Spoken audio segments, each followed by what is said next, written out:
this flick Obsession. So I'm going to talk about a couple of things tonight. I got a couple of things on deck for you guys that I think will be worthwhile. So if you're at home, it's Saturday, you know what I'm saying? If you had a little coffee already, it's 1 p.m. here. I'm out in the south, right? Southeast. And super hot outside, right? So this is absolutely a day for doing some serious podcasting, right? Streaming, because I ain't going outside. I already been outside today, man. I'm telling you, outside can have it, man. Outside sending us a message about life right now, man, about fragility in life. But it's cool because I watched this flick Obsession last night, and I had a lot of thoughts on this flick, man. Like all good things. Like I had, it's one of those movies, man, where like I had initially sat down in front of it like a week ago, and I was like, what's going on? I wasn't really, and I pulled a quick switch on this thing because it kind of looks a little low budget. Like it does, and that kind of makes it really susceptible to, suspect to me. But I went ahead and got into it, man, and it was a really good flick, man. It was a really good flick. And I'm going to tell you right now, the young lady who plays Nikki, I can't remember what her name is, Indy something. Let me see if I can find it here. This girl outperforms the flick, right? And it's not just because she's an attractive lady. It's not that, right? It's not that. She actually does a really good job because, like, the overall, let me see if I can find the cast. I just want to find this girl's name, right? Not images. Indy Navarrete, right? Indy Navarrete. That's this young lady here.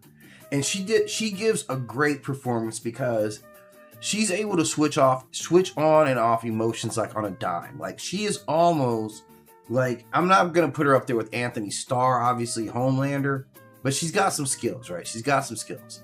And the co-star guy, I can't tell, his name is Michael Johnson. I can't tell if you're just a really good actor or you're just kind of a nerd the whole time, okay?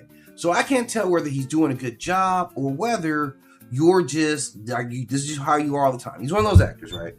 But regardless of that, they put together a good storyline, right? And the storyline of this is extremely interesting. Like, this is one of the most classic storylines ever in any kind of storytelling. This is it right here, right? This is getting a wish, right? This is getting a wish. And there's a lot of mythology in this story about wishes, right? Because that's ultimately what it is, right? And there's a couple of angles, and I wanted to kind of give you all the angles on this because this is one of those things where we're talking about like some big components, right? It's like some big components here. We're talking about how wishes, like the wish itself. And I'm going to come back to the wish. I'm going to save it for last because this is where, Bear, who's the protagonist here, supposedly, discovers this one wish willow, right? You buy this thing at a, magic store, and he uses this wish to make Nikki fall in love with him, right? And this is where the nightmare begins. This is a classic story about wishing for stuff, right? Wishing for stuff, if you haven't noticed, is extremely dangerous. And I'm going to talk about a lot of the films, right? Before we get into it, I'm going to talk about a lot of the films and stories that have already told you, you better be careful what you wish for. You better be careful what you wish for. What you wish for and how you wish for said wish are going to be extremely important, right? There's all these films about this, right? I'm going to tell you guys, if you don't believe this, man, there's an old film I want you guys to go check out right now. And watch this one. It should be available anywhere, dude. Like, you should really be able to find this. A 1987 classic film. Let me see if I can grab this image for you guys here. You'll see this here in a second. And this will tell you everything you know about wishes, okay? Because the wish itself isn't evil, right? Wishes themselves are not evil. It's the delivery system or the mechanism for said wish. That is always a problem. I'm bringing this film up here. This is a classic mythology about Jinn. This is the Wishmaster, where like the act of wishing takes you through an agent who himself hates you already, right? Or whatever he's feeling. I can't speak to his real emotions, but he is not your friend in this scenario, right? He's got some issues about working down there. You go someplace and the employees are terrible because they hate working down there. because they hate working down there. They make it a terrible experience for you. That's the wish master. When you go to get a wish and you see you're in his line, just get out of line. Just get out of line, because he's going to make sure that wish is terrible for you, right? They're going to make sure that this wish gets granted to you in the worst possible way. So this is what we're going into it with wishes. So there's a lot that's going on there. There's a lot that's going on there. So this is wishes. This is love magic, which is a large part of what it is. We're going to talk a little bit about that. We're going to talk about agency. We're going to talk about all these connections, right? Because this is essentially what Bear does. Bear, because he's in love with this girl, right? He's kind of the, he's not kind of the geeky guy. He's the geeky guy, right? He's in love with this girl, and he's like, you know what? I gotta have her. Like, and the thing about it is, it's terrible, man, because what he really robs her of is agency, right? Which is the greatest crime anyone can do. To rob someone of their right to choose you. And at that point, I can't even say that you actually love her. You just want to possess her. And that's something very different. So this is kind of where he goes wrong. So this is the point where we talk a lot about like what ancient knowledge said about magic, love magic, right? That this isn't necessarily about romance. Love magic is typically about control. That's the dark side of love magic. So they instantly bring up this scenario. We can go back in the Greek myths. The Greek myth was heavy. Roman mythologies were heavy on binding spells. And they would pray for people to make her only think about me. Make her unable to sleep without me. Make her abandon everything else for me. Make her desire only me, right? And that's a lot. That's saying a lot, because this is what wish magic is. And this is an important thing that we have to understand about wish magic, okay? Because wish magic, a lot of times you're not asking for love, you're asking for possession. You're asking to force someone to be a certain way. Like, this girl, right? And she's kind of, she's obviously an attractive girl. What you should be doing is, I wish myself to be attractive to her. Because she liked you as a friend, but she didn't want to get with you. Like that's 100% what it is. So you use this wish magic, and the consequences, of course, are terrible. And even beyond the ways I would think, she gets obsessed where it literally evaluates him above everything else. Any threat like that, like he doesn't consider the consequences of his actions. Like, what does it mean that somebody's going to love me above everything else all the time? And it creates like a psychological dependency on her that he can't break. Like, he can't in good conscience break it, because she would like kill herself, literally. And I'm not saying anybody should do that. I'm simply saying this is what he creates. And if we go back, like, lots of cultures have warned us about exactly this. This is exactly this. They come in different forms, but they say shit like, be careful what you wish for. Be careful what you demand. Be careful what you try to control. So these are things some things only have value when they're given freely. Like love, like friendship, right? Like faith, like respect. Those things don't come by control mechanisms. So even like, you can't force a friendship and isn't friendship, right? It's not friendship. Forced loyalty is not really loyalty, and forced love isn't love. So he wasn't making himself something that she could love. He forced her to love him as it is. So this is a conflict with her own nature.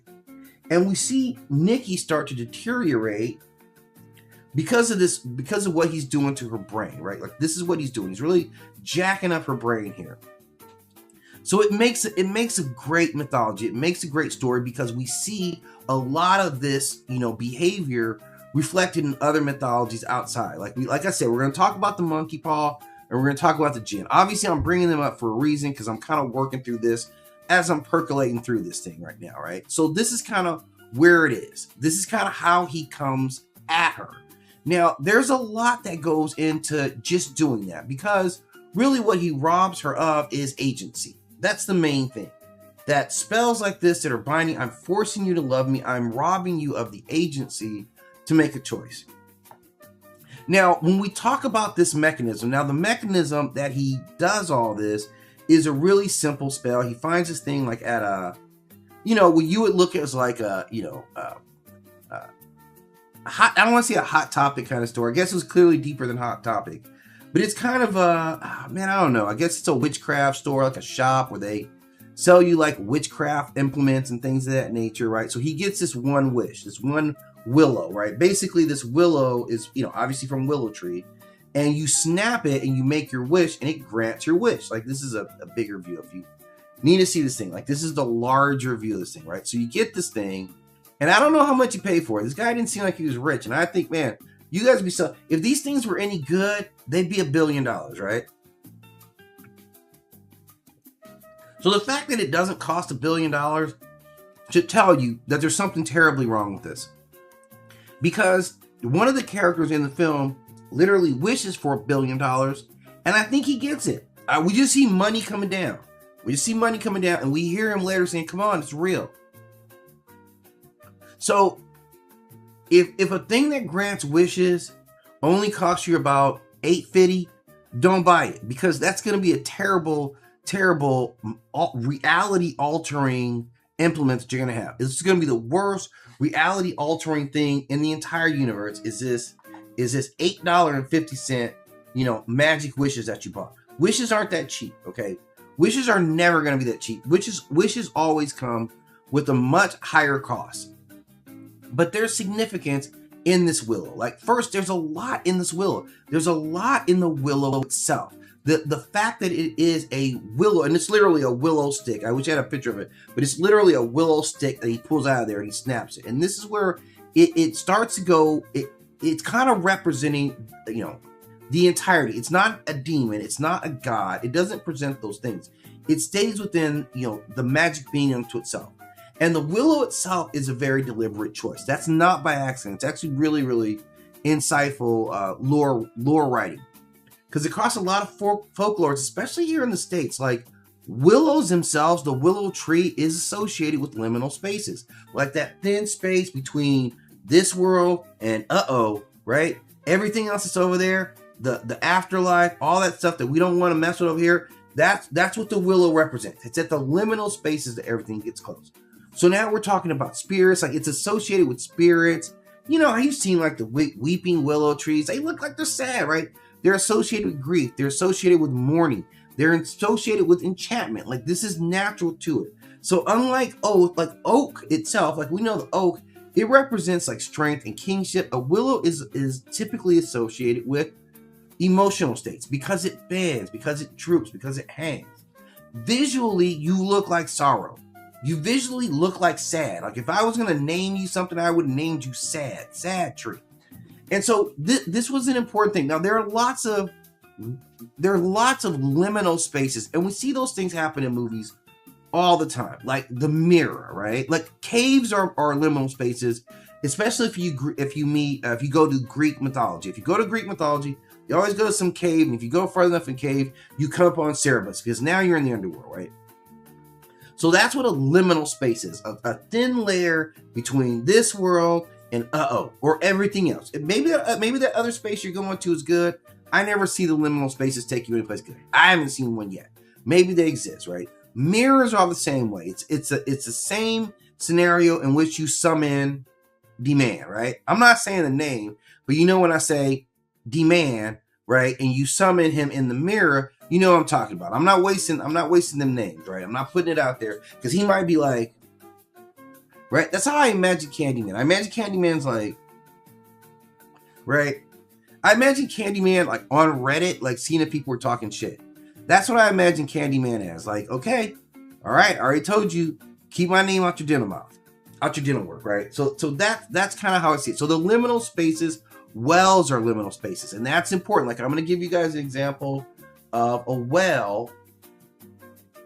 What was that movie called? Oh my god. Oh yeah, this is a good one. This is a good one. And I bet you guys weren't even thinking about this being a liminal space.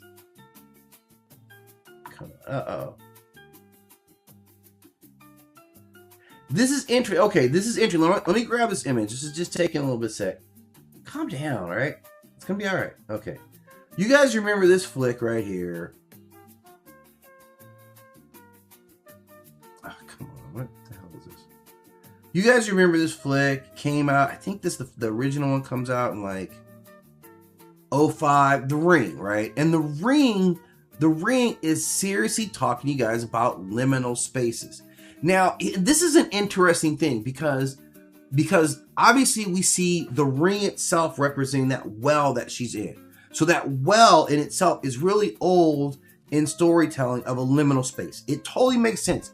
If a demon or something was going to come from someplace else into here, a well is one of the most probable places. A well, a cave, right? A mirror, right? We see it come through mirror all the damn time. Those are like the places that you gotta really, really watch, because a lot of mythologies focus on that. A stone is also something that's like that. So there's some type of connection between these liminal spaces. The Ring did a masterful job of that, focusing on that well being, again, that liminal space. And we see that in all kinds of mythologies and storytelling. If you want to write a good story, start with your liminal space. Your liminal space will allow you to get demons and fairies, and anything you want can happen in a liminal space, right? That's kind of the magic of it. But what the Ring also hits on, and I actually should talk about this in a whole separate piece. And in fact, I'm going to talk about this in a whole separate piece. The Ring actually also introduces the idea of the TV being a liminal space. Now, we were initially hooked into that idea from Poltergeist. Like, at least for me, the first story I ever saw where the TV itself was the conduit, the bypass between this world and the afterlife, was Poltergeist. But the Ring actually does it in this format as well, right? So this is what we mean when we talk about liminal spaces. It's the ability to go between two realms, right? And those are your primary conduits. You got like 5 different spaces where you can get to. Now you got to include the TV, because the TV is now a liminal space. Ask Carol Ann about this.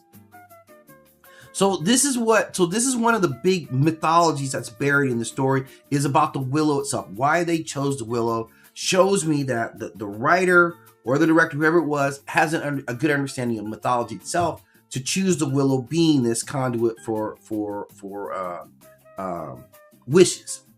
Now, the other part of it is that the wish willow mythology itself comes from fae or fairy mythology. Like, the willow doesn't behave like a demon. It doesn't behave like demons. Like to tempt you. Demons are like, yeah, come on, you want to get some of this. They sit on your shoulder and whisper crazy stuff in your ear, right? Like, go down and invade the underworld, right? They tell you all kinds of stuff. They tempt you into doing stuff. Like it did it to Inanna. Like, one of the greatest stories of Inanna is getting tempted by a demon. Everybody skips that part where she had a demon friend, which I'm like, all right, I don't know if I can handle having a demon friend, but I never had one, so I don't know.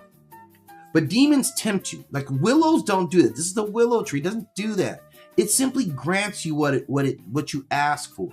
And so this kind of puts it closer to fae folklore, like Celtic lore. Like, there was a lot of like beings out there that operate by very strict rules. And this is what wishes are about, right? They're not evil. They're not good, but they simply enforce a bargain. Like, that when you enter into the wish world, when you're dealing with the wish master, what you say matters. This is why they say, be careful what you wish for. Now, I'm going to say that again. Be careful what you wish for, because all your wishes have consequences. And that's the lack that goes behind consequences, is actually thinking about that. And the willow tree itself also kind of represents fate.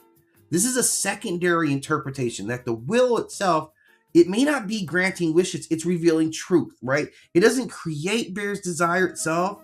It's simply manifested. So this is more like the ideas of Greek concepts of fate in that mythology. So fate was not concerned with whether you should get something. It only concerns itself with following your choices to the literal dime. Like, you say, I want this, right? Okay, that's what you get. You better make sure you thought about everything that you needed while you were getting that, right? So that, and I'm gonna show you some very specific mythologies about, be careful what you wish for. Your words matter. Like, we're all adults now, right? Use your words, right? Make an outline. If you're gonna wish for something, you better have a damn outline. Make sure you have it ran through legal. Like, if I made a gin or anything right now, they're like, I'm gonna give you 3 wishes. The first thing I'm gonna say is, I'm gonna go consult my attorney, because I want my wishes all laid out so precisely so there can't be any misinterpretation of it. But back to the willow. The willow itself represents a lot of other things. The willow itself represents like Yggdrasil. Like the Yggdrasil, of course, is the tree of knowledge. This was sacred. Now, this tree obviously was sacred in like Norse mythology. And let's see if I can find an image of that, because that'll give you guys a visual of what I'm talking about. So this willow tree representation is super important, right? It's not just nothing. It's not just nothing, because they are pulling in some actual older mythology, even just in representing that. So that willow tree, the fact that it's made out of willow is far more significant than just like, yeah, whatever. It's not yeah, whatever. It's actually a pretty significant part of the storyline. Where are you at now? Okay. All right. So that's kind of how the story starts to progress. It's a story all about willows, but the bigger story is like, so there's some mythology that's in there. There's some mythology that goes along with it just being a willow tree unto itself. And what does it say? What does this story say about actually granting wishes? What does it actually say about, like, we have lots of other stories where somebody wished for something and it went mad wrong, right? It really went absolutely off the rails from what you would have wanted it to be. Okay, let me see if I can add this on here. Okay, let's see. Let me see if I can get you here.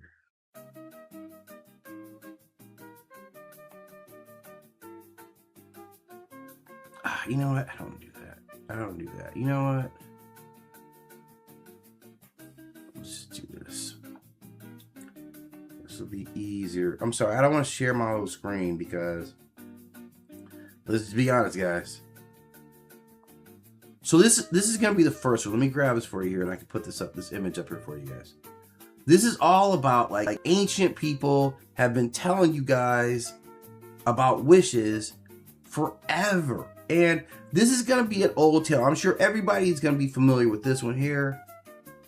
And you should be, right? The first one here about wishes is King Midas. King Midas is one of the oldest stories that you hear about as a kid where your wishes go wrong, right? He wanted everything I touch will turn to gold, which sounds great. That actually sounds like one of the best wishes of all time. I can only imagine how rich you're going to be when you just walk around turning everything in your house into gold. You're going to be clearly the richest man in existence. But what happens is the wish granter literally gives you exactly what you wish for. They don't care. They don't give you any warning, right? They don't tell you, yeah, you might not. You want to make sure you can turn that ability off. You know, you're not, again, that's what you get for not wishing for knowledge, right? Not wishing for wisdom, right? You make bad decisions. So he makes this decision, King Midas does, and now you can't eat food. Now you end up turning your daughter into gold. You can't drink. Your water turns into gold around you. Food is gold. Your bed turns to gold. So now you can't sleep in a comfortable place. Like, it's terrible. What he went through was terrible, and all 100% your own fault. But this is because you don't understand how to make wishes. Okay. This is another one. This one's even more terrible, man. I'm telling you, man. If you get a chance to make a wish, my brother, you better make sure you get it right. You got to come down to the letter. You got to let them know this is what I want, this is what I don't want, and be very specific. Like, don't be like, yeah. This is a good one right here. This is the best one here. I think it's a classic. If I can get this image to act right, where are you at? Okay, there you go. This is a classic. This is one of the best examples of wishing gone wrong, man. I'm telling you, and it's Eos and Tithonus, right? Eos and Tithonus. If you guys don't know the story of Eos and Tithonus, Eos herself is the goddess of the dawn. She's another Greek goddess who's super hot, right? And her lover is Tithonus. And they loved each other. And they saw that, I'm a goddess. I'm going to live forever. So she goes up to Zeus. And she's like, yeah, Zeus, let's allow him. I want to make him become immortal so he doesn't die. And Zeus grants him that. But what she forgot to ask for was eternal youth.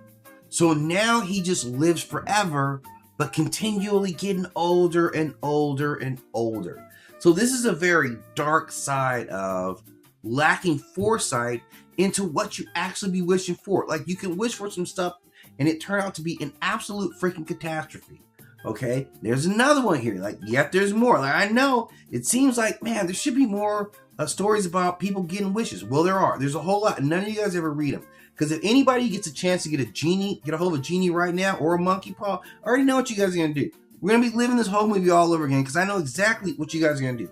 The same thing that I'm gonna do. Because I'm gonna start making my wishes, right? So this flick, Monkey Paw, is about that. It is fundamentally about this monkey paw grants 3 wishes. Technically, all the wishes are filled. It just does it in the most asshole way possible. That's the whole key. The universe isn't listening to your intent. Like, this is spell mastery, this is spell casting. The world isn't, the universe isn't like, okay, what does he want? When he says he wants happiness, okay, let's figure out what that is. No, they're like, I don't give a damn. I'm giving you whatever sounds like what you want. Like, I want to be immortal. What? Like, you know that I attach immortality into agelessness, right? I don't know why, but most of us think that way. Most of us think that getting old means that, or being immortal means you don't get old anymore. But clearly, that's not the rule. That's not actually what happens. You don't actually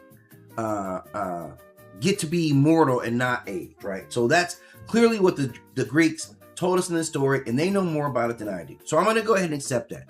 But you get some serious L's when you start wishing other people to do stuff that you want them to do. Like, that's the moral of the story. Like, no matter what Bear does, you start off by doing the wrong thing. You start off, and it was brilliantly done. But it really, like I said, to me, it really highlights all the stories that we hear over all these years about. Be careful what you wish for, right? Don't wish for no BS, right? Because when you do, it's gonna come back. And don't take away someone's agency. Like, that's the thing that bothers me most. You say that you love Nikki, but man, you're moving pretty fast to take away her agency, her ability to even decide for herself. You decided that was your business, not her own business. So that's kind of where it is. Now, the other thing I want to get into today is talking about this flick here, right? Oh man, that sucks. Okay, let me move this thing out of here. Obviously, it's not going to allow me to use this image. Let me see.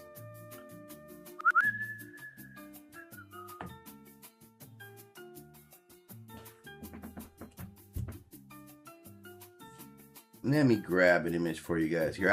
I picked up this audiobook, and remember I kept saying I was going to kind of get back into doing some more, not necessarily book reviews, but just reviewing a book.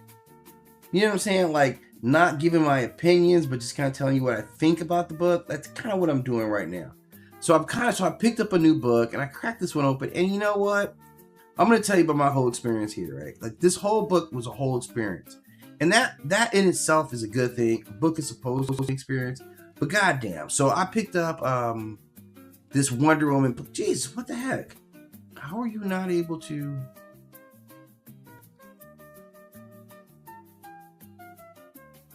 Okay, where are you at? There we go. Okay, this should work. Okay. So this is the book that I started listening to. This is the audio book. Wonder Woman... War Machine. And this is a very relevant book because it's kind of a Helen of Troy story at the same time, right?